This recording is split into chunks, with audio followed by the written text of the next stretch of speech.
Nenhum jogo, faltando tudo. আমি এবারের Copa আমেরিকায় ব্রাজিলের কোনো খেলা দেখতে যাব না। বর্তমান ব্রাজিল দলে সবকিছুই অনুপস্থিত। তাদের মধ্যে কোনো জেদ, সংকল্প, ভালো খেলার ইচ্ছাও নেই। আমি একটি খেলাও দেখতে যাচ্ছি না। আমি এই ব্রাজিলকে পরিত্যাগ করতে যাচ্ছি। কথাগুলো ব্রাজিলের কিংবদন্তি স্ট্রাইকার রোনালদিনহো গাউচোর। আসন্ন কোপা আমেরিকার আগে ইউটিউব চ্যানেল কার্টো লোকোসকে একটি সাক্ষাৎকার দেন ব্রাজিলের হয়ে 2002 বিশ্বকাপ জয়ী এই মহাতারকা।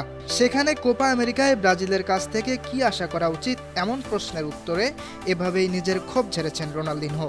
যদিও তিনি বিশ্বাস করেন ভিনিসিয়াস জুনিয়র বড় স্বীকৃতি পাওয়ার যোগ্য। সময়টা একদমই ভালো যাচ্ছে না ব্রাজিলের।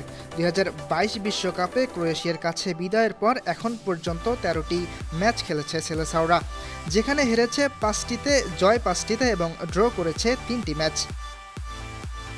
আগামী 25 জুন কোপা আমেরিকার প্রথম ম্যাচে কোস্টারিকার বিপক্ষে মাঠে নামবে ব্রাজিল। গ্রুপ ডিতে বাকি দুই প্রতিপক্ষ প্যারাগুয়ে এবং কলম্বিয়া। 5 বারের বিশ্ব চ্যাম্পিয়নরা তাদের 10ম শিরোপার খোঁজে দক্ষিণ আমেরিকার জনপ্রিয় টুর্নামেন্টটিতে অংশ নেবে। সবশেষ কোপা আমেরিকার ফাইনালে আর্জেন্টিনার কাছে হেরেছিল তারা। ইয়াসির আরাফাত সবুজ, বানো টিভি।